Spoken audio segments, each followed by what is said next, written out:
Tem gente que acorda com o barulho do despertador.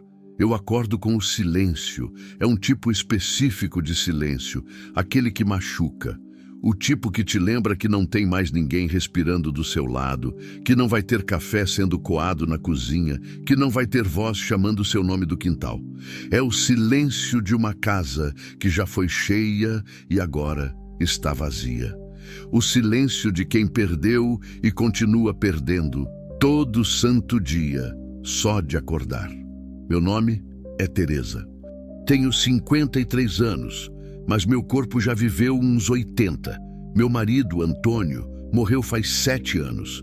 Infarto fulminante. Estava consertando a cerca do galinheiro quando caiu. Nem deu tempo de chamar. Quando cheguei perto dele, já tinha ido. Os olhos ainda abertos, a mão ainda segurando o alicate. Como se a morte tivesse pressa. Antes disso, perdi meu filho, Davi. Tinha 17 anos quando bateu a moto na BR-153. Chovia muito.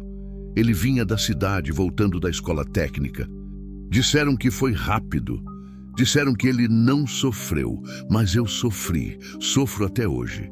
Toda vez que chove forte, eu tremo. Toda vez que ouço barulho de moto, meu peito aperta. Depois que Antônio morreu, os parentes sumiram. A irmã dele passou uns meses vindo aqui, mas depois cansou. Disse que eu era pesada demais, que eu não reagia, que eu ficava só sentada olhando para o nada. Ela não entendia que o nada era tudo o que me restava. Fiquei sozinha. Nesta casa de 3 cômodos, no fim da estrada de chão batido, a 10 quilômetros da vila. A casa onde criei meu filho, a casa onde fui feliz, a casa onde agora só existe eco. Trabalho limpando a igreja 2 vezes por semana. Ganho pouco. O suficiente para comprar arroz, feijão, óleo, às vezes um frango. Tenho uma horta nos fundos. Alface, couve, tomate. Tem dias que como só isso. Não por pobreza, por cansaço. Cansaço de cozinhar para ninguém. As pessoas da vila me olham com pena. Eu sei. Coitada da Teresa, eles dizem. Perdeu tudo. Virou uma sombra. Eu finjo que não escuto. Aprendi a engolir o choro. Aprendi a caminhar de cabeça baixa. Aprendi a não esperar nada de ninguém. Naquela madrugada de outubro, eu não conseguia dormir. Estava quente, abafado. Aquele tipo de calor que gruda na pele e não sai. Eu tinha acabado de virar para o outro lado da cama. O lado vazio, o lado que ainda cheira a solidão, quando ouvi o barulho de um motor. Não era comum. A estrada aqui é pouco movimentada. De noite, então, quase nunca passa ninguém. Meu coração disparou. Levantei devagar, descalça, e fui até a janela da sala. Afastei a cortina velha só um pouquinho. Vi os faróis, um carro parado bem em frente ao portão da minha casa. Fiquei ali, escondida atrás da cortina, mal respirando. O motor continuava ligado. Alguém desceu do banco de trás. Não deu para ver o rosto. Estava escuro demais. A pessoa abriu o porta-malas, puxou alguma coisa de lá. Não era uma coisa. Eram 2 pessoas. 2 figuras pequenas, curvadas, sendo praticamente arrastadas até a minha porta. Senti um frio na espinha. O homem, ou mulher, não sei, largou os 2 ali, na soleira da porta, como quem larga um saco de lixo. Não falou nada, não olhou para trás, voltou para o carro e saiu em disparada. O barulho do motor sumindo na estrada ecoou pela madrugada. Fiquei paralisada. Meu primeiro instinto foi abrir a porta, ir lá fora, ver quem eram aquelas pessoas. Mas o medo foi maior. Medo de assalto, medo de armadilha, medo de abrir a porta e levar um tiro, um golpe, sei lá o quê. Eu já perdi demais. Não posso me dar ao luxo de ser burra. Então fiquei ali, parada, ouvindo, nada, nenhum gemido, nenhum grito, nenhum pedido de socorro. Só o vento arrastando as folhas secas no quintal. Fui até o quarto, peguei o terçado que guardo embaixo da cama, o mesmo que Antônio usava para cortar mato. Voltei para a sala. Fiquei sentada na cadeira de balanço, de frente para a porta, com a arma no colo, esperando o amanhecer. As horas passaram devagar, muito devagar. Cada rangido da casa me fazia pular. Cada barulho de bicho no mato me deixava alerta, mas nada aconteceu. Quando o sol começou a raiar, lá pelas 5:30 da manhã, juntei coragem. Abri a porta devagar. A luz fraca da manhã entrou pela fresta. E então eu vi 2 idosos, encolhidos no chão, abraçados um no outro, dormindo ou desmaiados. Não dava para saber. Um homem e uma mulher. Ele devia ter uns 70 e tantos anos, cabelo ralo e branco, a camisa suja de terra. Ela, mais ou menos a mesma idade, o vestido puído, os pés descalços, as pernas finas cheias de manchas roxas. Eles estavam largados ali, como coisa, como lixo, como se não fossem gente. Meu peito apertou. Ajoelhei do lado deles. Toquei no ombro do homem. Ele gemeu baixinho, sem acordar. A mulher abriu os olhos, 2 olhos cansados, fundos, cheios de uma tristeza que eu conhecia bem. "Moça", ela murmurou, a voz fraca, sumindo. "Desculpa, a gente não queria incomodar." Senti um nó na garganta. "Vocês vão entrar", eu disse firme. "Agora." Ajudei os 2 a levantar. Eram leves, frágeis. Pareciam bonecas de pano prestes a se desfazer. Levei eles para dentro, um de cada vez, e sentei os 2 na mesa da cozinha. A mulher chorava baixinho. O homem olhava para o chão envergonhado. Coloquei água para ferver. Peguei o resto de pão que tinha guardado, passei margarina, cortei em pedaços. Fiz um café fraco, mas quente. Servi eles. Ninguém falou nada. Eles comeram devagar, com fome, com vergonha, com uma gratidão silenciosa que machucava de ver. Quando terminaram, a mulher limpou os olhos com a ponta do vestido e me olhou. "Obrigada, minha filha. A senhora salvou a gente." Eu sentei na cadeira em frente a ela. Cruzei os braços e perguntei com a voz mais calma que consegui: "Quem deixou vocês aqui?" Ela abaixou a cabeça. O homem fechou os olhos. E então, com a voz quebrada, ela respondeu: "Nosso filho. Se você quer saber o que aconteceu com esse casal de idosos e por que o próprio filho os abandonou, continua acompanhando a história. Deixa seu like e comenta aqui embaixo o que você achou desse primeiro capítulo. Continue 29 de Jan.Architected Emotional Narrative Continuation with Character Development. O usuário quer o capítulo 2. Preciso continuar a história da Teresa, desenvolvendo a revelação sobre o abandono do casal de idosos pelo filho. Devo manter a narrativa em primeira pessoa, aprofundar as emoções e trabalhar bem os detalhes.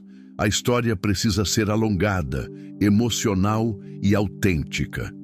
Vou focar em a conversa reveladora sobre o abandono, os detalhes dolorosos da história do casal, a conexão emocional entre Teresa e os idosos, a decisão de Teresa de abrigá-los, desenvolvimento dos personagens, Geraldo e Maria. Vou dar nomes a eles. Manter a autenticidade brasileira e regional. Capítulo 2. Quando o sangue não é família. A palavra filho ficou pendurada no ar como uma pedra prestes a cair. Eu olhei para a mulher, olhei para o homem. Os 2 pareciam envergonhados de estar vivos. Como se existir fosse um peso, como se respirar fosse pedir demais. Seu filho, repeti, ainda sem acreditar. Seu próprio filho deixou vocês aqui dessa forma? O homem finalmente levantou a cabeça. Os olhos dele estavam vermelhos, não de choro, de cansaço, do tipo de cansaço que vem de anos carregando decepção. "Meu nome é Geraldo", ele disse com a voz rouca. "Essa aqui é minha esposa Maria. A gente é casado faz 52 anos. 52 anos. Mais tempo do que eu vivi." Maria segurou a mão do marido por cima da mesa. Os dedos dela tremiam. Geraldo apertou de volta, com uma força que parecia vir de algum lugar fundo, escondido. Um lugar onde ainda havia amor, onde ainda havia luta. "A gente morava com nosso filho, o Marcelo", continuou Geraldo, "lá na cidade, numa casa boa, grande. Ele é engenheiro, sabe? Formado, ganha bem, casado, tem 2 filhos pequenos. Maria soltou um suspiro dolorido. A gente ajudou ele a vida inteira, ela disse, e a voz dela saiu fina, quase sumindo. Pagamos a faculdade dele. Trabalhamos feito condenados, eu costurava. O Geraldo era pedreiro, a gente não tinha nada, mas deu tudo para ele. Tudo, para ele não passar o que a gente passou. Geraldo balançou a cabeça devagar. E ele conseguiu, sabe? Formou, arrumou emprego bom, casou com uma moça de família, construiu a vida dele. A gente ficou orgulhoso, muito orgulhoso. Eu ouvia em silêncio. Conhecia esse tipo de história, conhecia esse tipo de dor. Quando eu comecei a ficar doente, Geraldo continuou, uns 3 anos atrás, a gente ainda morava sozinhos. Mas aí veio o derrame. Fiquei meio torto do lado esquerdo. Não consigo mais trabalhar. A Maria também não aguenta mais costurar. A vista já não presta, os dedos doem. Aí o Marcelo disse que a gente podia ir morar com ele. Maria completou. Disse que tinha espaço, que ia cuidar da gente, que era obrigação dele. A voz dela tremeu. No começo foi bom. Ele arrumou um quartinho pra gente nos fundos da casa. Pequeno, mas era nosso. A Nora, a Jéssica, fingia que a gente não existia, mas tudo bem. A gente não queria atrapalhar. Geraldo tossiu. Uma tosse seca, dolorida. Mas aí começou a mudar. O Marcelo começou a reclamar que remédio era caro, que a gente comia demais, que usava muita luz, que dava trabalho. A Jéssica piorou. Começou a falar que a casa estava cheia, que os filhos dela precisavam de espaço, que idoso doente era peso. Senti meu estômago revirar. Peso, repeti baixinho. Maria limpou os olhos com as costas da mão. Ontem de noite, depois do jantar, o Marcelo chamou a gente na sala. Disse que tinha tomado uma decisão. Disse que não dava mais pra gente morar lá, que ele tinha arrumado um lugar pra gente ir. A gente acreditou, Geraldo murmurou. Pensou que era asilo, sei lá, algum lugar com cuidado. A gente juntou as coisas. Não temos quase nada. Uma mala pequena. Ele pegou a mala, colocou no carro, mandou a gente entrar. A Jéssica nem se despediu. Os netos estavam assistindo TV. Nem olharam. Eu senti o peito apertar, o tipo de aperto que vem antes do choro. Mas eu não choro. Não mais. Ele dirigiu para fora da cidade, continuou Maria. A gente perguntou para onde ia. Ele não respondeu. Só ficou calado, com a cara fechada, dirigindo, até chegar nessa estrada. A gente nunca tinha vindo aqui. Não conhece ninguém. Geraldo fechou os olhos. Ele parou na frente dessa casa. Disse que era aqui. A gente desceu. Ele tirou a mala do porta-malas, jogou no chão e foi embora. Assim, sem falar nada, sem olhar para trás. A gente gritou. Maria chorou. Gritou o nome dele. Implorou para ele voltar. Mas ele acelerou e sumiu. E a gente ficou ali, no escuro, sem saber o que fazer. Minha garganta estava travada, não conseguia falar, não conseguia processar o tamanho daquela crueldade. A gente tentou bater na porta, Geraldo disse olhando para mim. Mas a senhora não atendeu, e a gente entendeu. Quem atenderia a porta de madrugada, né? A gente tinha medo também. Então sentamos ali, na soleira, e esperamos. Não sabia se ia vir alguém, se ia amanhecer, se a gente ia aguentar. Maria segurou minha mão por cima da mesa. A mão dela era gelada, ossuda, trêmula. A senhora foi a primeira pessoa que olhou pra gente como gente, ela disse. A primeira em muito tempo. Eu não sabia o que dizer. Minha vida inteira foi feita de perdas. Eu perdi marido, perdi filho, perdi família, perdi a vontade de viver mais vezes do que posso contar. Mas nunca, alguém me largou como lixo. E ali, naquela mesa, estavam 2 pessoas que foram tratadas exatamente assim, descartadas, jogadas fora, pelo próprio sangue. Levantei da cadeira, fui até a pia, bebi um copo d'água. Precisava pensar, precisava decidir.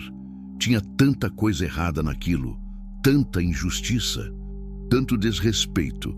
Mas também tinha uma coisa certa: eles estavam aqui, na minha casa, na minha porta, e eu tinha escolha. Podia mandá-los embora, podia levá-los até a vila, deixá-los na praça, chamar a assistente social, lavar minhas mãos. Ninguém ia me culpar. Eu já tenho meus próprios problemas, minha própria dor. Ou podia fazer diferente. Virei para eles. Quanto dinheiro vocês têm? Geraldo enfiou a mão no bolso, tirou uma nota de R$ 10 amassada e algumas moedas. Só isso. Remédio? Documentos? Maria balançou a cabeça. Ficou tudo lá. O Marcelo não deixou a gente levar nada. Só a roupa do corpo. Respirei fundo. Vocês sabem onde ele mora? Endereço? Telefone? Sabemos, Geraldo disse. Mas não adianta. Ele não vai querer a gente de volta. Olhei para ele, para ela, para aqueles 2 seres humanos destruídos, abandonados, mas ainda juntos, ainda de mãos dadas, e tomei minha decisão. Vocês vão ficar aqui. Maria arregalou os olhos. Como? Vão ficar aqui, comigo, nessa casa, até a gente resolver o que fazer, até vocês descansarem, sei lá, até eu decidir. Geraldo se levantou, trôpego. A senhora não precisa fazer isso. A gente não quer ser peso. Eu o interrompi, com a voz mais firme que consegui. Escuta aqui, Geraldo. Eu sei o que é ser tratado como peso. Eu sei o que é ser esquecido. E eu não vou fazer com vocês o que fizeram comigo. Não vou deixar vocês sozinhos. Não hoje. Maria começou a chorar de verdade. Um choro solto, daqueles que vêm do fundo da alma. E pela primeira vez em 7 anos, eu senti algo diferente dentro do peito. Não era felicidade, não era paz, era propósito. O que será que Teresa vai fazer agora? Como ela vai cuidar de 2 pessoas quando mal consegue cuidar de si mesma? Continua acompanhando para descobrir. Deixa teu comentário e compartilha essa história. Continue Zaezeter 052.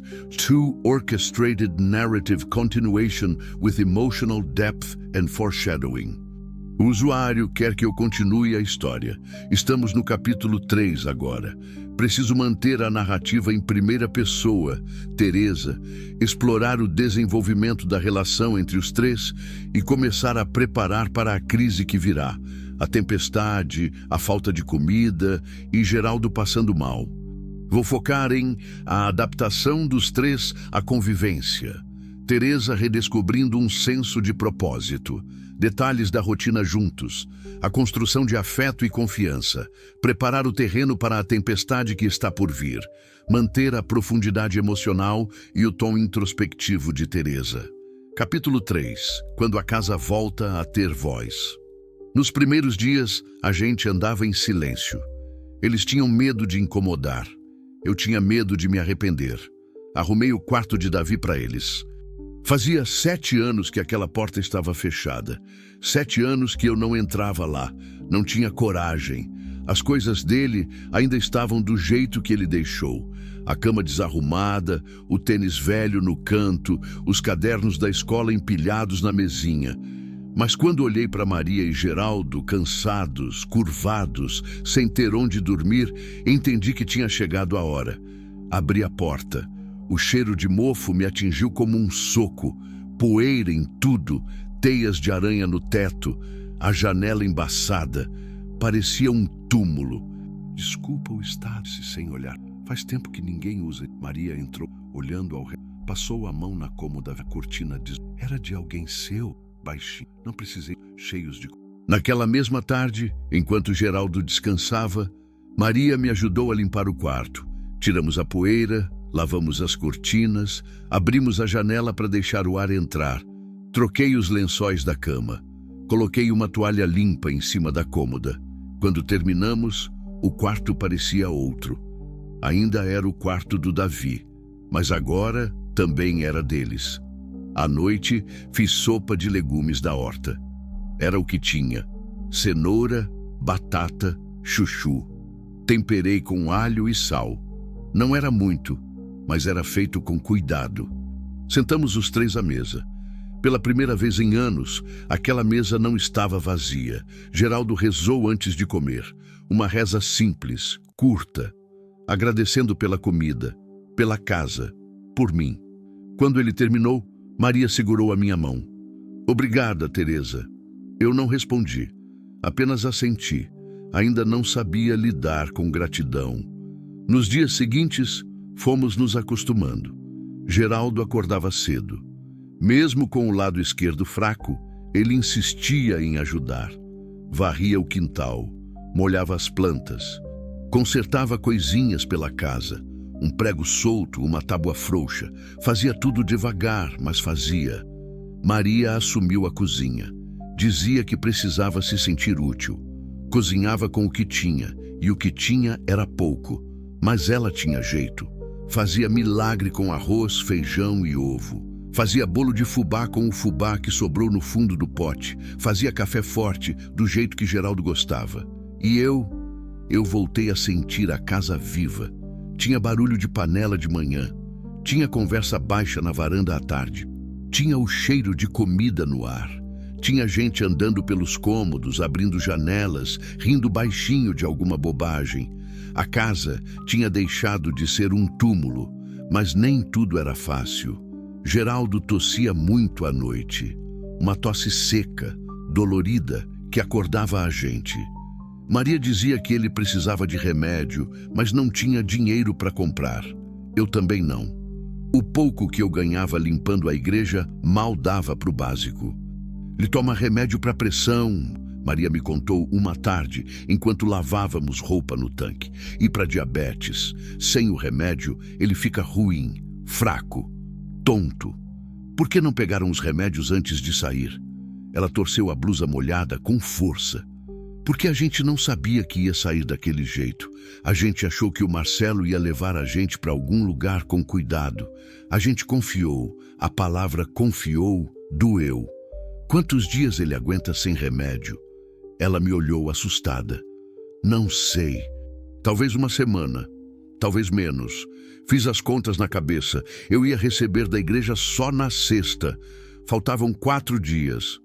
4 dias para conseguir dinheiro, ir até a farmácia na vila e comprar os remédios. 4 dias rezando para Geraldo aguentar. Naquela noite, depois do jantar, sentamos os 3 na varanda.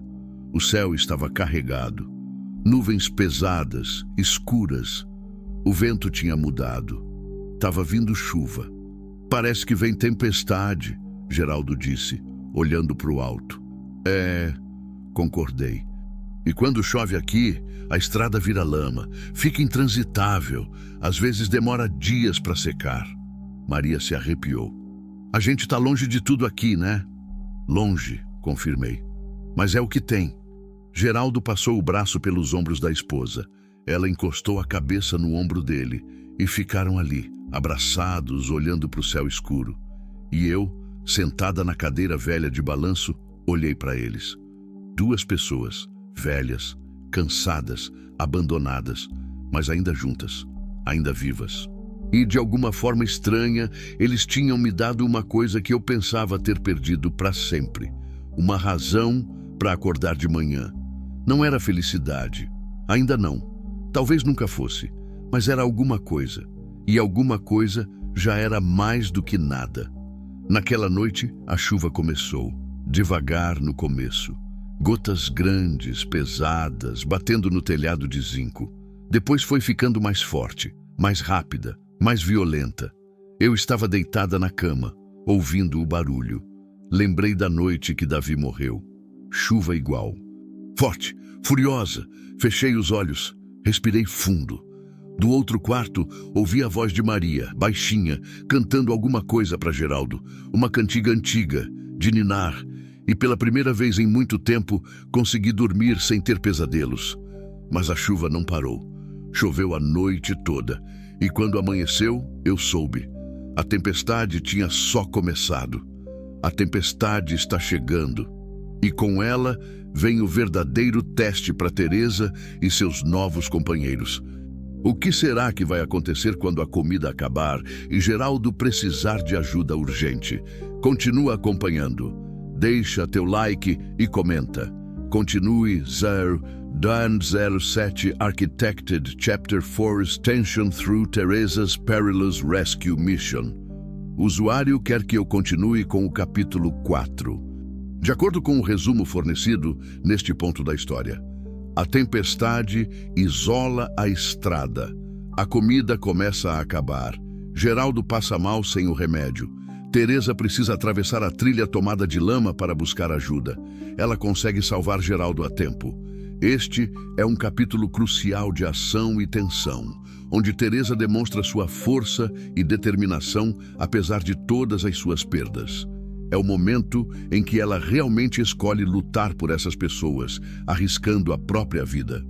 Preciso mostrar a progressão da tempestade e do isolamento, desenvolver a deterioração da saúde de Geraldo, mostrar o desespero de Maria, criar tensão com a falta de comida e recursos, construir o momento em que Teresa toma a decisão de ir buscar ajuda, descrever a jornada perigosa pela trilha de lama, mostrar a emoção e o perigo dessa travessia, terminar com ela conseguindo ajuda. Tudo isso em primeira pessoa, com a voz de Teresa, observadora, contida emocionalmente, mas com força interior. Capítulo 4. Quando a tempestade revela quem você é. A chuva não parou. Choveu a manhã toda de quinta-feira. Choveu à tarde.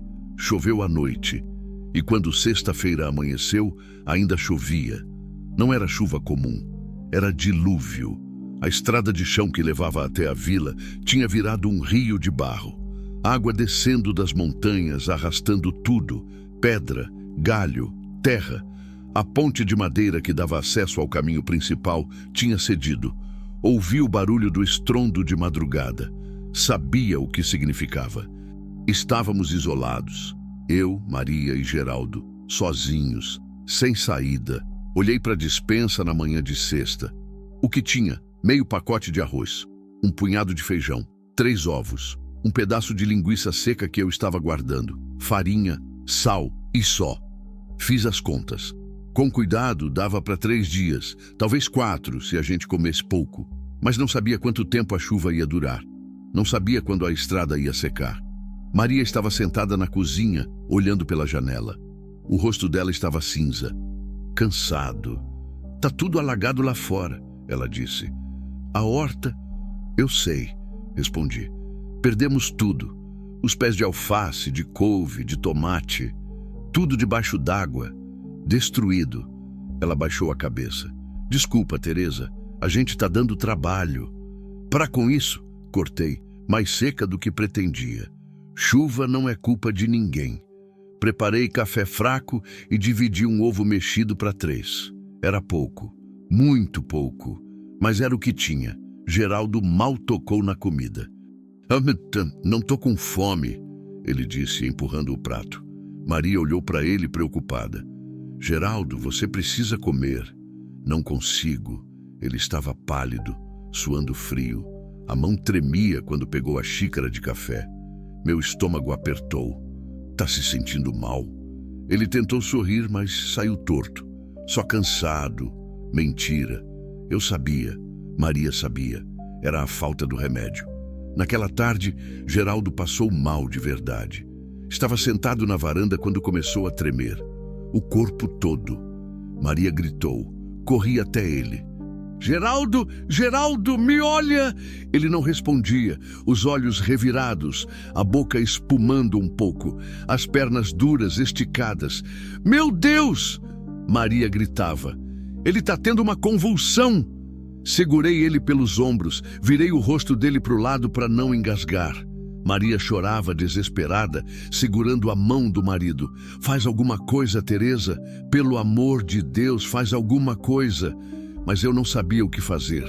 Não tinha remédio, não tinha telefone, não tinha como chamar ajuda. A convulsão durou uns 2 minutos. Pareceu uma eternidade. Quando finalmente passou, Geraldo ficou mole, desmaiado, respirando fraco. Carregamos ele até o quarto, eu e Maria. Deitamos na cama. Cobri com o cobertor. Ele precisa de médico, Maria chorava. Precisa de remédio. Ele vai morrer, Teresa. Ele vai morrer. Olhei pela janela. A chuva continuava. Violenta, impiedosa. A estrada está intransitável, eu disse. Não tem como passar de carro. Então o que a gente faz? Maria gritou. Fica aqui esperando ele morrer? Não respondi. Fui até a cozinha. Abri a gaveta onde guardava uns papéis velhos. Peguei o mapa rabiscado da região que Antônio tinha feito anos atrás. Tinha a estrada principal, tinha a ponte. E tinha outra coisa. Uma trilha. Uma trilha velha, estreita, que cortava o mato e levava direto até a casa do seu Osvaldo, do outro lado da serra. Seu Osvaldo tinha caminhonete. Tinha rádio amador. Conhecia todo mundo na vila. Se eu conseguisse chegar até lá, ele podia ajudar, mas a trilha era perigosa, íngreme, cheia de pedras soltas, e com a chuva devia estar pior ainda. Lamaçal, escorregadio, um passo errado e... Não terminei o pensamento. Voltei para o quarto.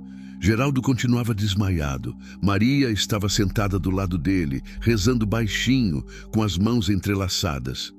Eu vou buscar ajuda, anunciei. Maria levantou a cabeça, os olhos vermelhos. Como? Tem uma trilha que leva até a casa do seu Osvaldo. Ele pode chamar a ambulância, pode trazer remédio. Mas você disse que tá perigoso. Tá, mas é a única opção. Maria se levantou desesperada. Não, Teresa. É arriscado demais. Você pode se machucar. Pode cair? Pode. Pode, concordei. Mas se eu não for, ele morre. E aí, a gente fica aqui assistindo? Ela ficou em silêncio. Sabia que eu estava certa. Fui até o meu quarto. Vesti a bota velha de borracha. Peguei a capa de chuva rasgada. Amarrei um lenço na cabeça. Enfiei uma faca pequena na cintura. Nunca se sabe. Maria me seguiu até a porta. Teresa, se você não voltar, eu volto. Olhei para ela, para aquela mulher destruída, abandonada, mas ainda lutando, ainda amando. Cuida dele enquanto eu não tô. Não deixa ele sozinho. Ela assentiu, chorando. Abri a porta. A chuva me atingiu como uma parede, fria, pesada. Olhei para trás uma última vez. A casa estava iluminada, pequena, frágil, mas era minha, e agora era deles também. Respirei fundo e entrei na tempestade. A trilha era pior do que eu imaginava. O chão era puro barro, meus pés afundavam a cada passo. Escorreguei 3 vezes nos primeiros 10 minutos. Na terceira, caí de joelho. Senti a dor subir pela perna, mas levantei. Não podia parar. A chuva caía com tanta força que mal conseguia enxergar. Seguia o caminho de memória. Tinha andado por ali quando Antônio ainda era vivo. Mas fazia anos, e tudo parecia diferente agora. Galhos quebrados atravessavam o caminho. Pedras soltas rolavam debaixo dos meus pés. Em alguns trechos, a água da chuva formava correntezas descendo a encosta. Eu ia devagar, muito devagar, segurando em troncos de árvores, testando cada passo antes de dar o próximo. Minha perna doía. Minhas mãos estavam cortadas de segurar nos galhos ásperos. Minha respiração estava pesada, mas continuei. Pensei em Davi.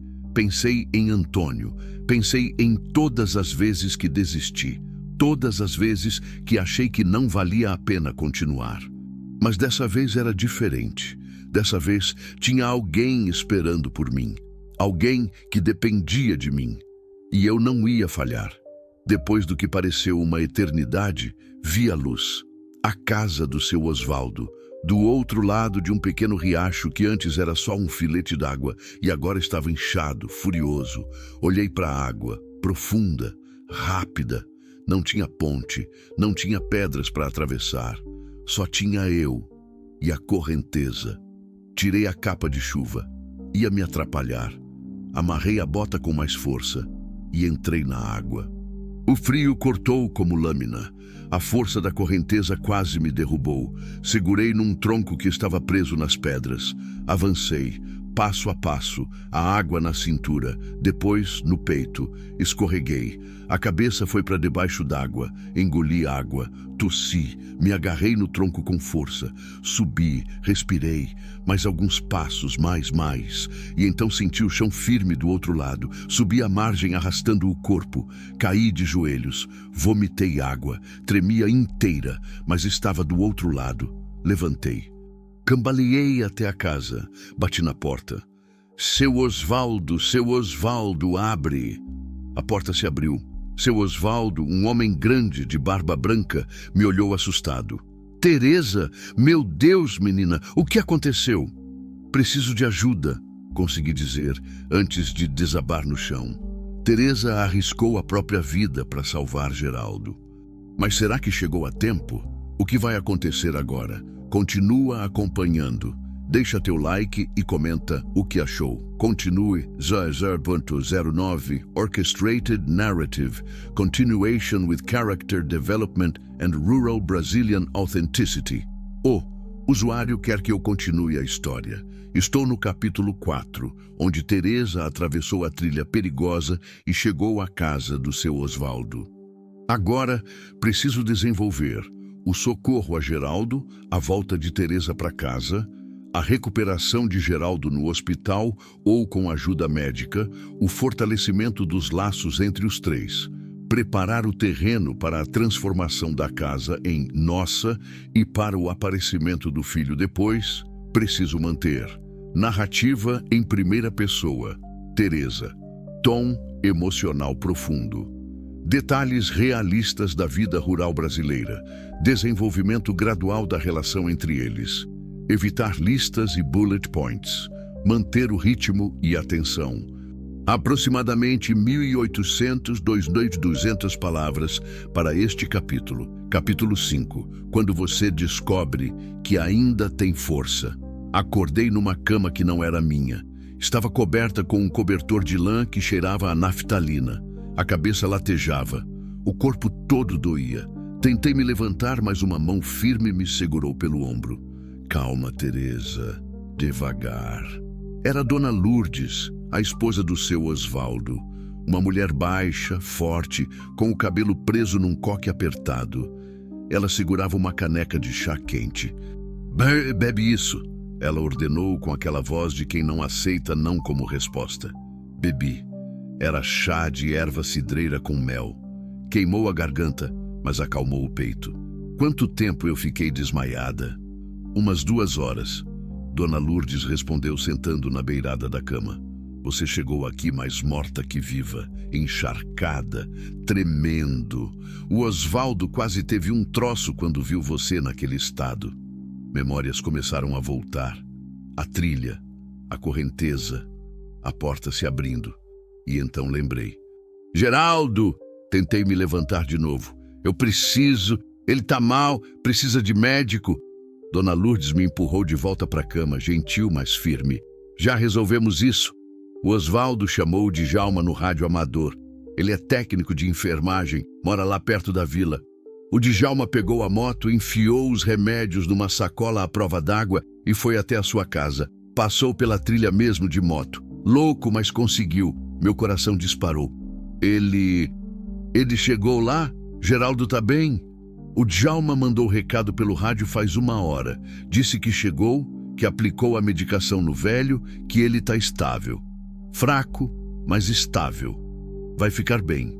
Senti algo quebrar dentro do peito. Um alívio tão grande que quase doeu. Cobri o rosto com as mãos e chorei. Chorei de exaustão, chorei de alívio. Chorei de tudo que tinha segurado nos últimos dias, nos últimos anos.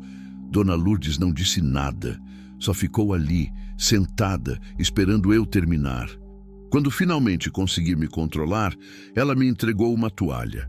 Limpa esse rosto. Você é mulher forte demais para andar chorando assim à toa. Limpei os olhos. Respirei fundo. Eu preciso voltar. A Maria tá sozinha lá. Ela deve estar desesperada. Não vai não, seu Osvaldo falou da porta. Estava encostado no batente, os braços cruzados. A trilha tá pior ainda. Impossível atravessar no escuro. Você vai passar a noite aqui. Amanhã cedo, se a chuva aliviar, a gente vê. Quis discutir. Quis dizer que eu precisava ir, mas sabia que ele estava certo. O Djalma tá lá com eles, seu Osvaldo continuou. Disse que vai passar a noite cuidando do velho. Tua amiga não tá sozinha. Assenti, derrotada. Dona Lourdes trouxe roupa seca, uma calça larga, uma blusa de flanela. Me obrigou a tomar um banho quente. A água caindo nas costas machucadas foi um alívio e um tormento ao mesmo tempo. Quando saí do banheiro, tinha comida na mesa. Feijão tropeiro, arroz, linguiça frita, couve refogada. Comida de verdade, quente, farta. Sentei e comi em silêncio. Cada garfada parecia acordar uma parte do meu corpo que tinha esquecido o que era estar alimentada de verdade. Seu Osvaldo e Dona Lourdes comeram comigo, sem fazer perguntas, sem exigir explicações. Só depois, quando os pratos estavam vazios e o café coado fumegava nas xícaras, é que seu Osvaldo falou: esses velhos que estão lá na sua casa, quem são? Contei tudo. O carro parando de madrugada, os dois largados na porta. A história do filho, a decisão de deixá-los ficar. Dona Lourdes balançou a cabeça indignada. Que mundo é esse, meu Deus? Filho abandonar pai e mãe desse jeito, como se fosse bicho. Não é o primeiro caso, seu Osvaldo murmurou. Já vi coisa parecida acontecer. Gente velha virando estorvo. Gente nova achando que idoso não serve para nada. Ele me olhou sério. Mas você, Teresa, você mal está se aguentando sozinha. Como é que vai cuidar de dois velhos doentes? Foi a mesma pergunta que eu tinha feito para mim mesma 100 vezes. Não sei, respondi honesta. Mas não consigo mandá-los embora. Não depois de ver o jeito que foram tratados. Não depois de ver que ainda têm amor um pelo outro. Ainda têm dignidade. Ainda querem viver. Dona Lourdes estendeu a mão por cima da mesa e segurou a minha. Você tem um coração bom, Teresa. Mesmo depois de tudo que passou. Não era verdade. Eu não tinha coração bom. Tinha um coração partido, remendado mal, cheio de cicatrizes. Mas talvez fosse justamente por isso que eu entendia Geraldo e Maria. Porque eu sabia o que era ser quebrado. Passei a noite na casa do seu Osvaldo. Dormi pouco. Cada vez que fechava os olhos, via a correnteza, via a trilha, via Geraldo convulsionando. Quando amanheceu, a chuva tinha finalmente parado. O céu ainda estava nublado, mas não chovia mais. Seu Osvaldo olhou pela janela e assentiu. Dá para tentar voltar, mas vai com cuidado. Dona Lourdes empacotou comida para eu levar. Pão, queijo, goiabada, um pedaço de carne seca, uma dúzia de ovos embrulhados em jornal. Não aceito não, ela disse antes que eu pudesse recusar. Vocês 3 precisam comer, e eu tenho de sobra. Agradeci, não com palavras, com um abraço. Um abraço apertado, do tipo que diz tudo que a boca não consegue. Seu Osvaldo me acompanhou até a borda do riacho. A água tinha baixado um pouco, mas ainda estava forte. Quer que eu atravesse com você? Não precisa, eu consigo e consegui. Mais devagar, mais cuidadosa, mas consegui. A trilha de volta foi mais fácil, ou talvez eu estivesse mais forte, mais determinada. Quando cheguei perto da minha casa, vi fumaça saindo da chaminé. Alguém tinha acendido o fogão a lenha. Apressei o passo, quase corri, empurrei a porta. Maria estava na cozinha, mexendo uma panela. Geraldo estava sentado à mesa, pálido, mas acordado. E um homem jovem, de jaleco improvisado, guardava seringas numa bolsa. Teresa! Maria correu até mim e me abraçou com força. Graças a Deus você voltou, a gente estava tão preocupada. Geraldo tentou se levantar, mas o rapaz, devia ser o Djalma, o segurou. Quieto aí, seu Geraldo, você ainda está fraco. Olhei para o Geraldo. Ele estava com cor, os olhos focados, respirando normal. Você está bem, eu disse. E não era pergunta, era constatação, era alívio. Graças a você, ele respondeu a voz rouca. Maria me contou o que você fez. Atravessou a trilha sozinha, na tempestade. Arriscou sua vida. Não foi nada. Foi tudo. Djalma se levantou, fechando a bolsa. Deixei uma cartela de remédios para pressão e outra para diabetes. Ele precisa tomar certinho, nos horários, e precisa descansar. Nada de esforço. Quanto eu te devo? Perguntei. Ele balançou a cabeça. Nada, o seu Osvaldo já me pagou. E mesmo que não tivesse pago, depois do que a senhora fez, eu não ia cobrar nada. Acompanhei ele até a porta. Antes de sair, ele se virou. A senhora é corajosa, dona Teresa. Já vi muita gente forte na vida, mas atravessar aquela trilha, naquela tempestade, sozinha, isso foi coragem de verdade. Não era coragem. Era desespero. Era não ter escolha. Mas aceitei o elogio em silêncio. Quando fechei a porta, Maria estava chorando de novo. Eu achei que tinha perdido você também. Ela soluçou. Achei que você ia cair, que ia se afogar, mas não aconteceu. Eu tô aqui, ele tá aqui, nós três estamos aqui. E era verdade. Nós três, juntos, vivos.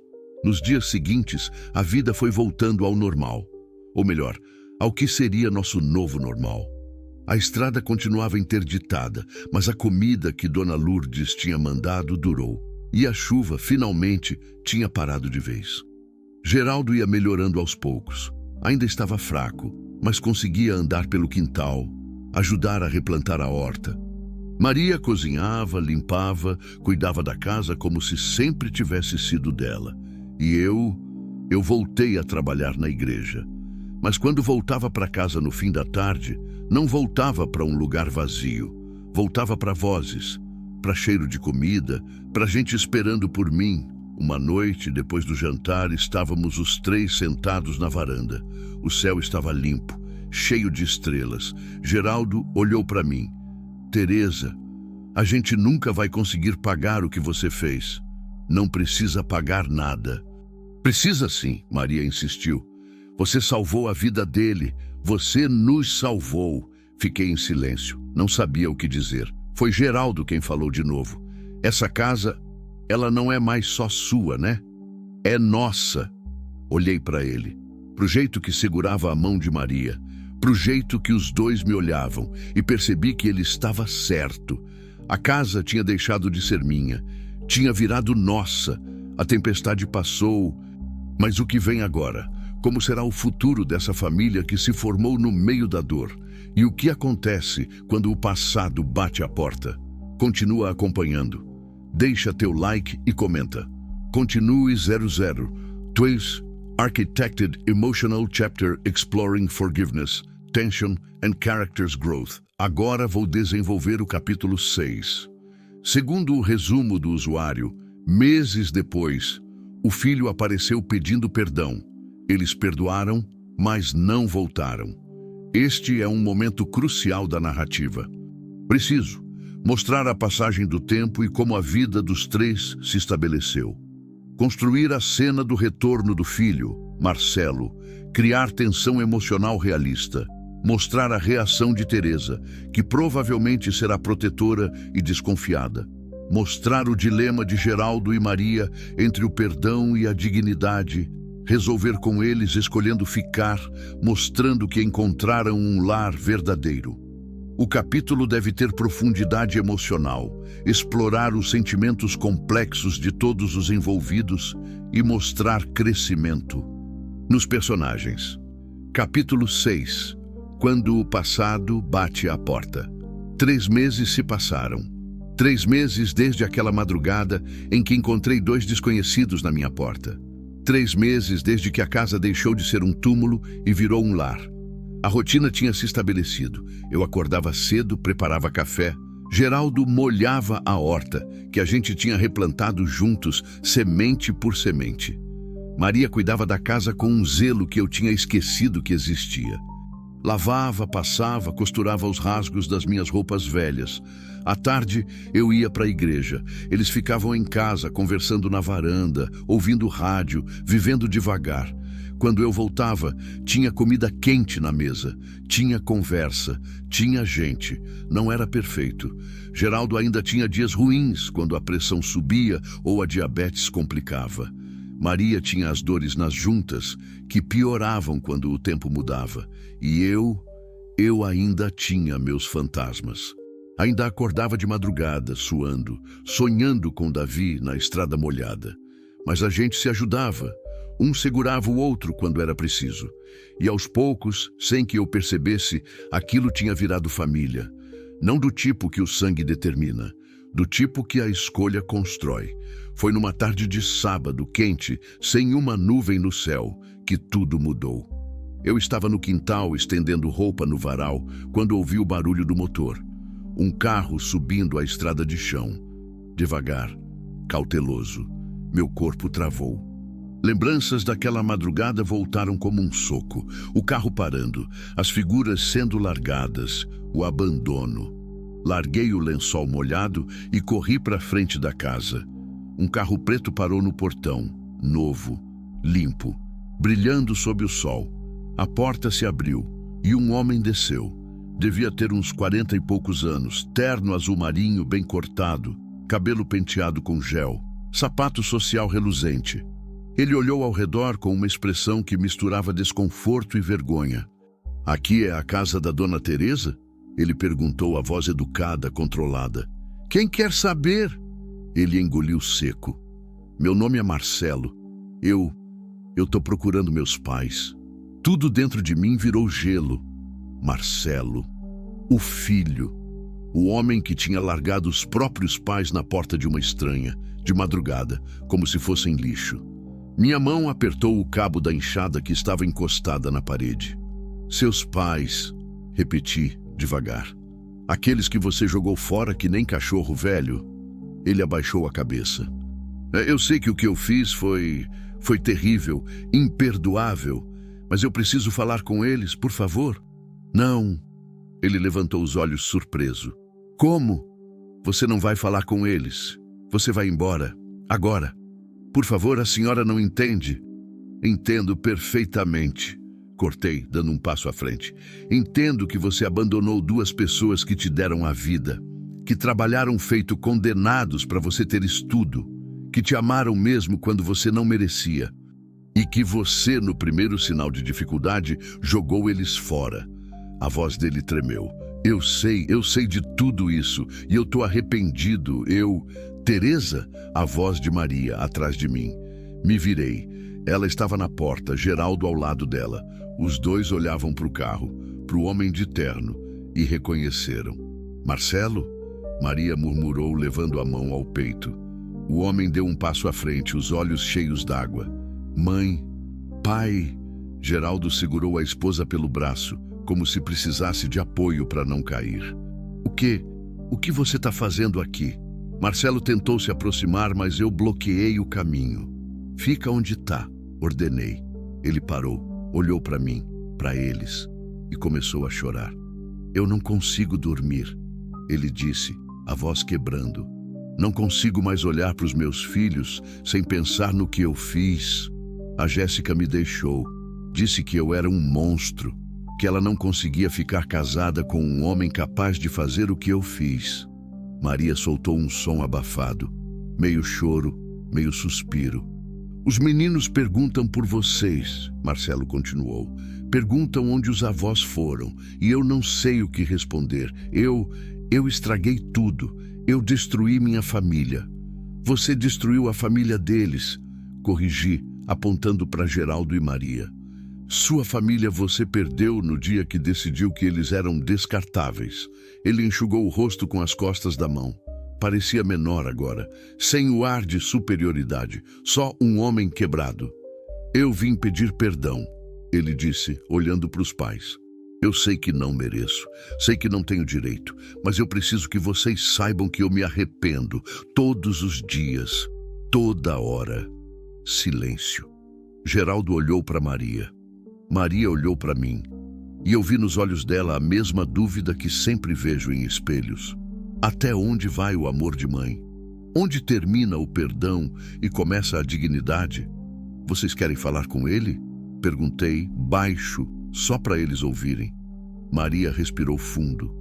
Quero ouvir o que ele tem a dizer. Olhei para Geraldo. Ele assentiu. Me afastei, mas não saí. Fiquei ali, de braços cruzados, vigiando. Se aquele homem fizesse qualquer movimento errado, qualquer coisa que magoasse eles de novo, eu não ia ter pena. Marcelo se aproximou devagar. Parou a uns 2 metros de distância.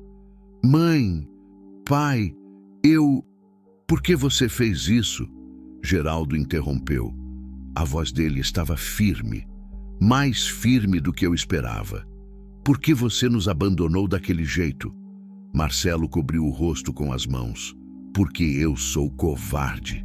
Porque eu ouvia a Jéssica reclamando todo dia. Porque os remédios eram caros. Porque eu achei que vocês eram um fardo. E porque eu esqueci de quem vocês eram. Esqueci do que vocês fizeram por mim. A gente te deu tudo, Maria disse, e havia mágoa na voz dela. Mágoa crua, profunda. Tudo que a gente tinha, tudo que a gente era. Eu sei. Você nos tratou pior do que se trata um animal. Eu sei. Você nos deixou largados na porta de uma estranha, de madrugada, sem comida, sem remédio, sem nada. Eu sei, ele gritou e depois abaixou a voz. Eu sei, mãe, e eu não tenho desculpa, não tenho justificativa. Eu só tenho vergonha. Lágrimas escorriam pelo rosto dele sem parar. Eu vim buscar vocês de volta, para casa, para onde vocês pertencem. Foi quando Geraldo falou. A gente já está em casa. Marcelo piscou, confuso. Como? A gente já está em casa, Geraldo repetiu e passou o braço pelos ombros de Maria. Aqui, com a Teresa. Essa é nossa casa agora. Maria olhou para mim e sorriu. Um sorriso pequeno, mas verdadeiro. A Teresa cuidou da gente quando ninguém mais quis. Ela arriscou a vida pelo seu pai. Ela nos deu dignidade de novo. Ela nos deu família. Senti algo apertar no peito. Vocês não querem voltar? Marcelo perguntou incrédulo. Não, Geraldo disse. Simples assim. Não queremos. Mas eu estou pedindo perdão. Eu estou dizendo que eu errei.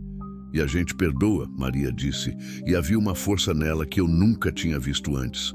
A gente perdoa porque você é nosso filho, porque a gente te ama, mesmo depois de tudo. Mas perdoar não significa voltar. Perdoar não significa esquecer.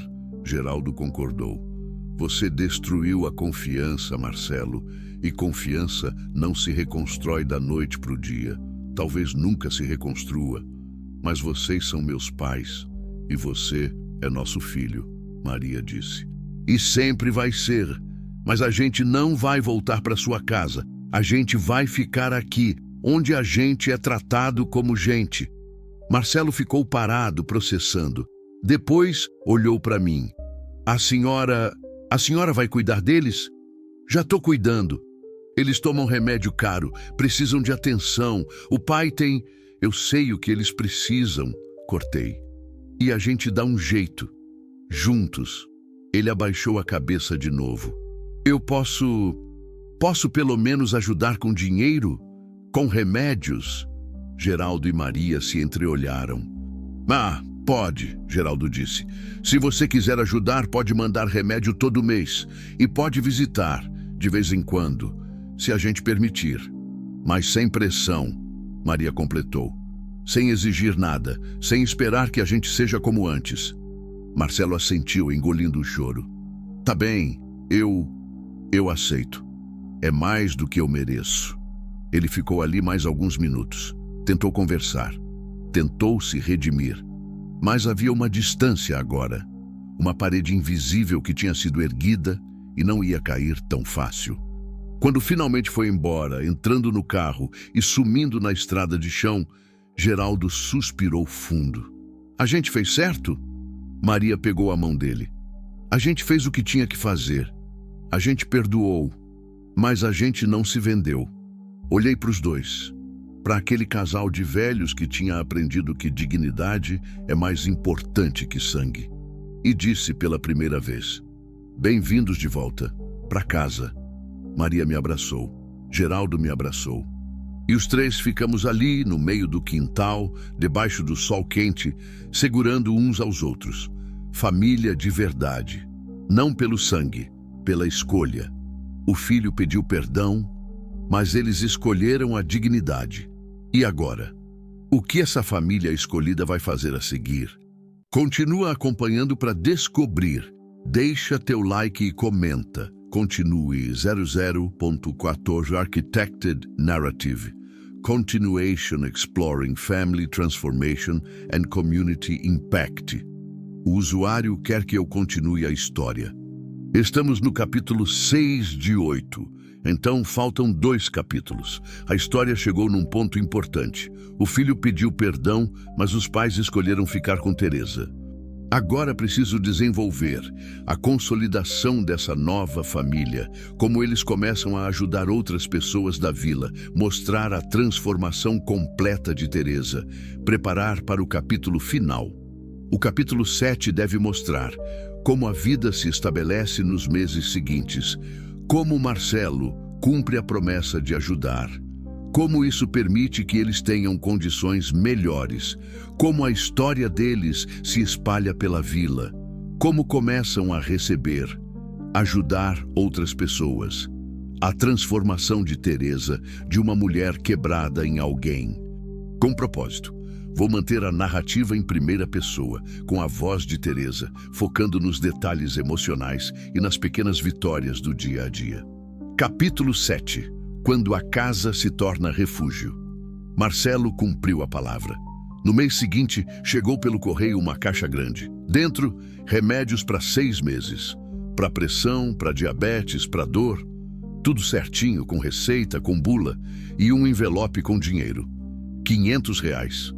Não era muito, mas era mais do que a gente tinha. Maria chorou quando abriu a caixa, não de tristeza, de alívio, de saber que o filho, mesmo de longe, mesmo carregando a culpa, ainda se importava de alguma forma. Ele está tentando, ela disse, passando a mão nas caixas de remédio. Do jeito dele, errado, atrasado, mas está tentando. Geraldo não disse nada, só assentiu. Ele era homem de poucas palavras, mas eu tinha aprendido a ler os silêncios dele. E aquele silêncio dizia: eu perdoo, mas não esqueço. Com o dinheiro, compramos o que faltava. Arroz, feijão, óleo, açúcar. Um frango inteiro, farinha de trigo para Maria fazer bolo. E pela primeira vez em anos, a despensa ficou cheia. Não era fartura, mas era suficiente. E suficiente, depois de tanto tempo na escassez, parecia luxo.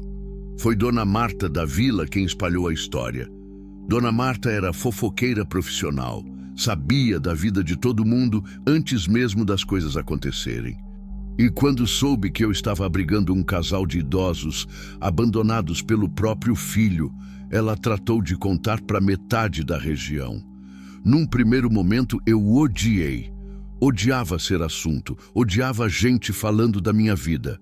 Mas então começaram a aparecer. Primeiro foi o seu Valdemar, viúvo, que morava sozinho há anos numa casa caindo aos pedaços. Ele bateu na porta numa tarde de quinta, segurando um saco de laranjas. Ouvi dizer que a senhora está cuidando de gente que ninguém mais quis. Ele disse sem rodeios. Trouxe laranja do meu pé. Pensei que talvez servisse. Aceitei as laranjas e convidei ele para tomar café. Ele sentou na mesa com Geraldo e Maria.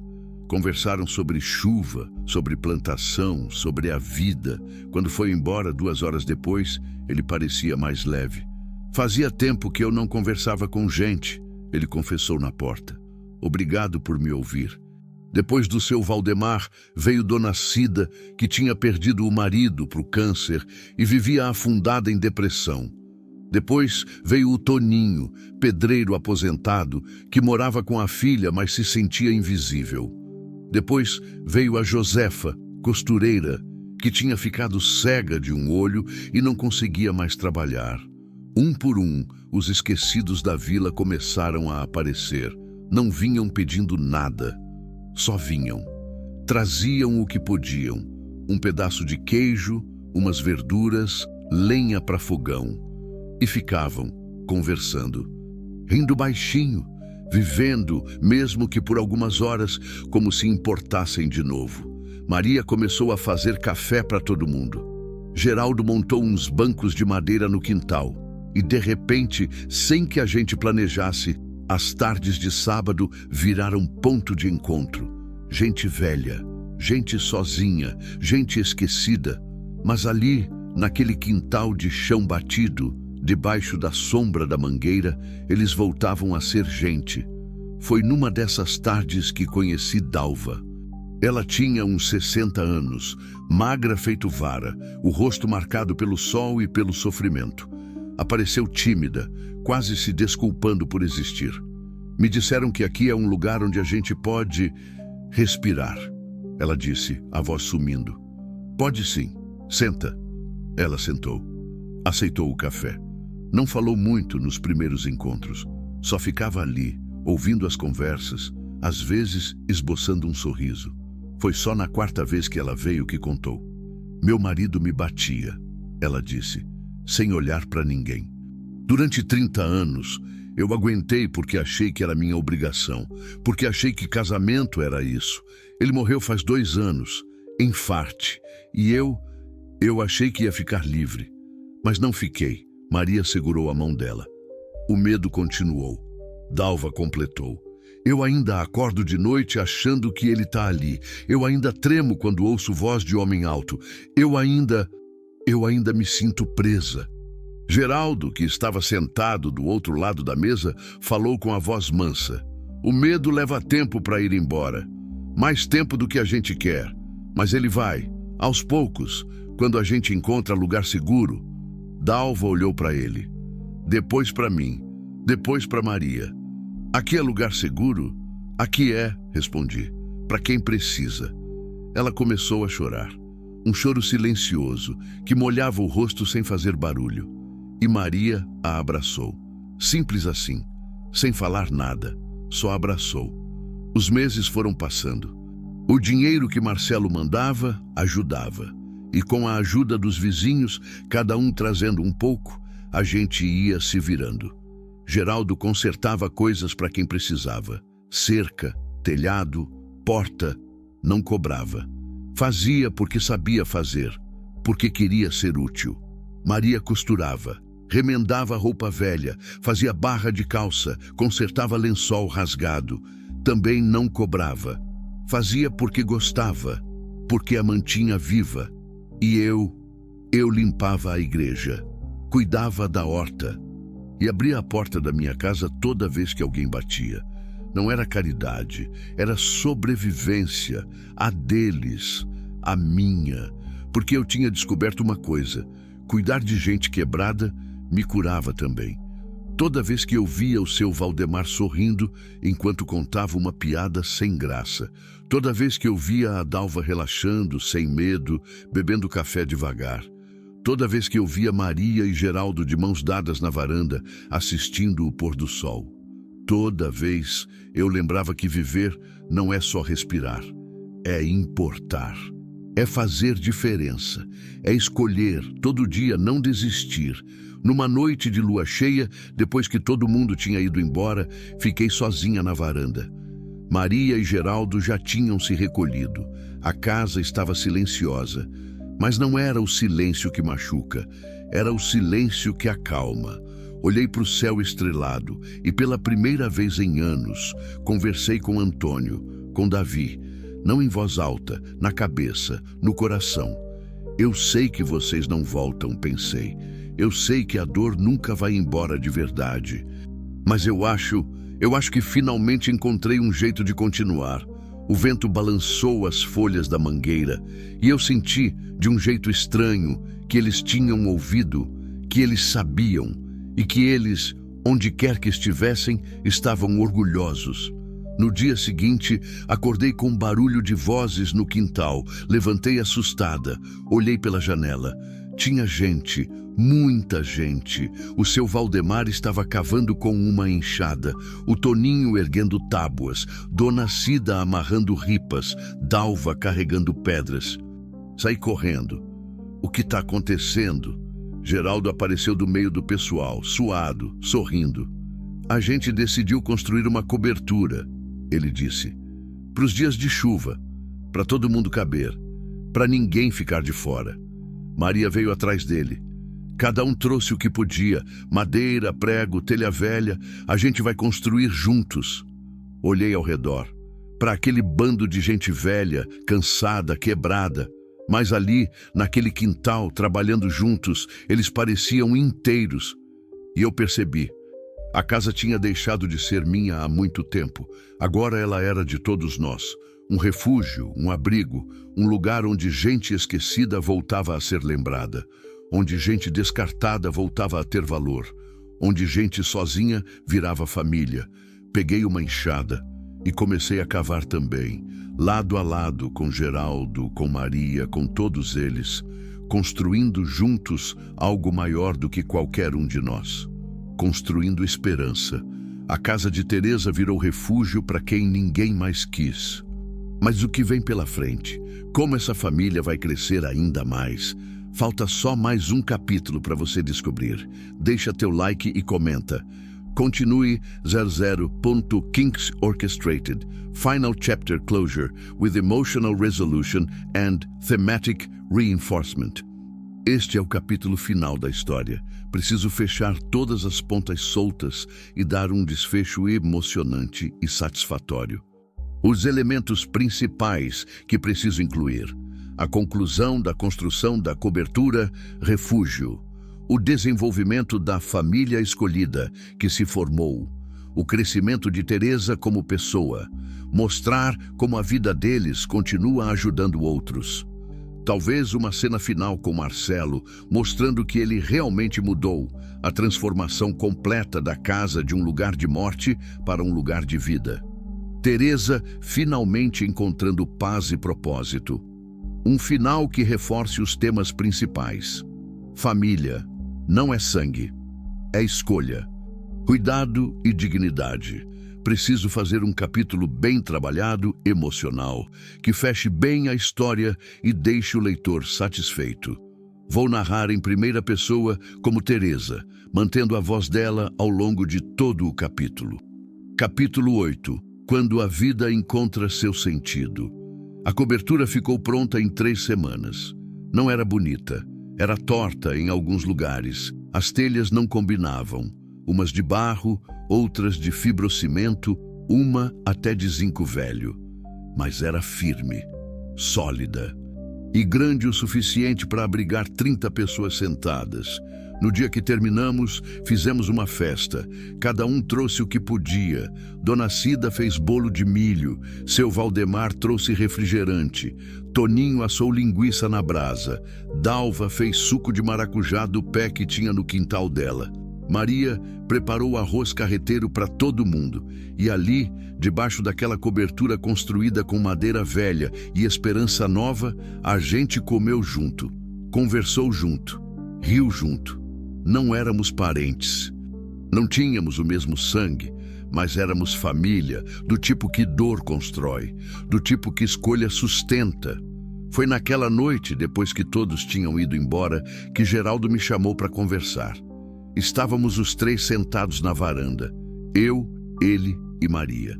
O céu estava limpo, cheio de estrelas. Dava para ouvir os grilos cantando no mato. Teresa, Geraldo começou, a voz firme, mas gentil. A gente precisa conversar sobre uma coisa. Meu estômago apertou. Sempre que alguém diz, a gente precisa conversar, raramente é coisa boa. Pode falar. Ele olhou para Maria. Ela assentiu, encorajando. A gente estava pensando, essa coisa que começou aqui, sem querer, essa reunião de gente esquecida, de gente sozinha. Não pode ficar só nisso. Como assim? Maria se inclinou para frente. A gente podia fazer isso de verdade, Teresa. Oficialmente. Abrir essa casa como um espaço de acolhimento. Para quem não tem família, para quem foi abandonado. Para quem só precisa de um lugar para sentar e ser tratado como gente. Olhei para eles, processando. Vocês estão falando de... quê? Um tipo de centro comunitário? Não sei o nome certo, Geraldo admitiu. Mas sei que tem muita gente precisando. gente que a sociedade jogou fora, gente que os próprios filhos esqueceram, gente que só quer importar de novo. E a gente sabe como é isso, Maria completou. A gente viveu isso, e se não fosse por você, a gente estaria morto, ou desejando estar. Senti um nó na garganta. Mas não tenho dinheiro para isso, mal tenho para gente. O Marcelo mandou de novo esse mês, Geraldo disse. E ele disse que se a gente precisar de mais, é só pedir. Ele quer ajudar. Do jeito dele, com a culpa pesando, mas quer. E tem a igreja, Maria acrescentou. O padre Augusto falou comigo. Disse que se a gente formalizasse, poderia conseguir doação. Alimentos, remédios, até ajuda de voluntários. Fiquei em silêncio, tentando imaginar. A casa cheia. Gente todo dia, responsabilidade, trabalho e propósito. Eu não sei se consigo, confessei. Eu mal consegui cuidar de mim mesma durante anos. Como é que eu vou cuidar de tanta gente? Geraldo estendeu a mão e segurou a minha. Você não vai sozinha, nunca mais. Tem eu, tem a Maria, tem o seu Valdemar, a Dalva, o Toninho. Tem todo mundo que você ajudou. A gente faz junto. Maria segurou minha outra mão. Você nos ensinou que família é escolha. Agora a gente quer escolher crescer essa família. Junto com você, olhei para as mãos deles nas minhas. Mãos enrugadas, marcadas pelo tempo e pela vida dura. Mas mãos que seguravam com força, com amor. E pensei. Pensei em Antônio, em Davi, em tudo que perdi. Mas também pensei em tudo que encontrei. Tá bom, eu disse, a voz tremendo. A gente tenta. Maria me abraçou. Geraldo também. E pela primeira vez em 7 anos, eu não senti o peso da solidão. Senti o peso da companhia. E era bom. Nos meses seguintes, as coisas foram tomando forma. Padre Augusto realmente ajudou. Conseguiu registrar a casa como lar de convivência recomeço. Não era abrigo, não era asilo. Era um lugar de encontro, de dignidade, de vida. Doações começaram a chegar. Cestas básicas, remédios, roupas, cobertores. A prefeitura mandou cadeiras velhas que iam ser descartadas. Dona Lourdes e seu Osvaldo doaram uma geladeira que não usavam mais. E a casa foi se transformando. O quarto de Davi continuava de Geraldo e Maria. Mas arrumamos mais 2 quartos para os fundos, pequenos, simples, para quem precisasse dormir uma noite, 2, uma semana. Sem prazo, sem exigência. O quintal virou espaço de convivência. Mesas, bancos, a cobertura no meio. A horta expandida com todo mundo ajudando a plantar. E a cozinha nunca mais parou. Maria cozinhava com a ajuda de Dalva e Dona Cida. Faziam panelões de comida simples. Arroz, feijão, macarrão, sopa.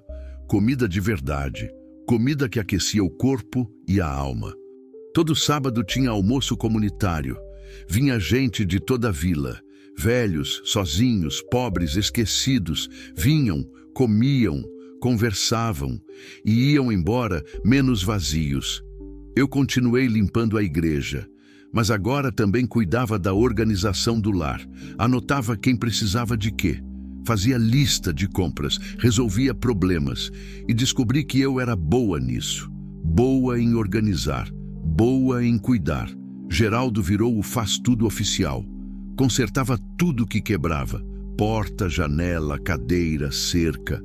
E ensinava os mais novos. Passou a dar aula de marcenaria básica para as crianças da vila aos domingos. A casa virou ponto de referência. Se você não tem onde ir, vai no Lar Recomeço. Se você está com fome, vai lá.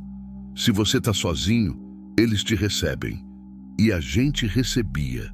Todo mundo, sem julgamento, sem condição, porque a gente sabia o que era ser rejeitado. Foi num sábado de dezembro, quase 1 ano depois daquela madrugada que mudou tudo, que Marcelo apareceu de novo. Dessa vez não veio sozinho. Trouxe os 2 filhos, meninos pequenos de uns 7 e 9 anos, olhos arregalados, olhando tudo ao redor. Pai! Vó! Eles gritaram quando viram Geraldo e Maria. O casal ficou paralisado por um segundo. Depois, Maria abriu os braços e os netos correram para ela. Geraldo se ajoelhou, abraçou os dois, chorando sem esconder. Marcelo ficou de lado, observando. Quando finalmente olhou para mim, vi que ele estava diferente. Mais magro, mais humilde, menos polido. Obrigado, ele disse, por cuidar deles quando eu não cuidei. Não fiz por você. Eu sei. Mas mesmo assim, obrigado. Os meninos passaram a tarde brincando no quintal, ajudando a regar a horta, comendo bolo de fubá, que Maria fez especialmente para eles. Marcelo ajudou a lavar louça, ajudou a organizar as cadeiras. Não falou muito, só trabalhou. E quando foi embora, ao anoitecer, ele se despediu dos pais com um abraço longo. Posso voltar mês que vem? Perguntou. Maria olhou para Geraldo. Geraldo olhou para ela. Pode, Maria disse. Mas entende uma coisa, filho. A gente perdoa. Mas a confiança, você vai ter que reconstruir. Tijolo por tijolo. Eu sei. E eu vou, pelo tempo que for preciso. Quando eles foram embora, Maria chorou. Mas não era choro de tristeza. Era choro de quem viu o filho finalmente entender o que é ser humano. Hoje, quando olho ao redor, vejo vida. Vejo o seu Valdemar ensinando o Toninho a jogar dama. Vejo a Dalva rindo de uma piada da Dona Cida. Vejo crianças correndo pelo quintal. Vejo Geraldo consertando uma cadeira enquanto assobia baixinho. Vejo Maria na cozinha, mexendo a panela, cantarolando. Vejo gente que foi esquecida e agora é lembrada. Gente que foi jogada fora e agora é valorizada. Gente que estava sozinha e agora tem família. E eu não sou mais aquela mulher que acordava com o silêncio que machuca. Acordo com barulho bom. De panela, de conversa, de risada, de vida. Acordo sabendo que tenho propósito, que as perdas que carreguei, Antônio, Davi, a vida que eu tinha, não foram em vão, porque me prepararam para isso, para entender dor, para reconhecer abandono, para saber acolher. Naquela noite, sozinha na varanda, olhei para o céu estrelado e agradeci. Agradeci por ter encontrado 2 idosos na minha porta naquela madrugada. Agradeci por ter escolhido não virar as costas. Agradeci pela tempestade que me forçou a ser corajosa. Agradeci por cada pessoa que passou por aqui e deixou um pedaço de esperança. E agradeci, finalmente, por ter aprendido a verdade mais importante da vida. Família não é sangue. Família é escolha, é cuidado, é dignidade, é olhar para alguém quebrado e dizer: você não está sozinho, não mais. A casa que era túmulo virou lar. O silêncio que machucava virou conversa que cura. A mulher que engolia o choro virou a mulher que ensina outros a sorrir de novo. E tudo começou com uma escolha. A escolha de abrir a porta, a escolha de não abandonar, a escolha de recomeçar. Me levantei da cadeira de balanço. Entrei na casa. Maria e Geraldo já estavam dormindo. Ouvi a respiração tranquila dos dois, juntos, depois de 53 anos. Passei pelo quarto que foi de Davi, onde agora mora amor, não fantasma. Fui até meu quarto, deitei na cama. E pela primeira vez em 7 anos, dormi sem pesadelos, porque finalmente entendi. A vida não termina quando você perde. Ela recomeça quando você escolhe amar de novo.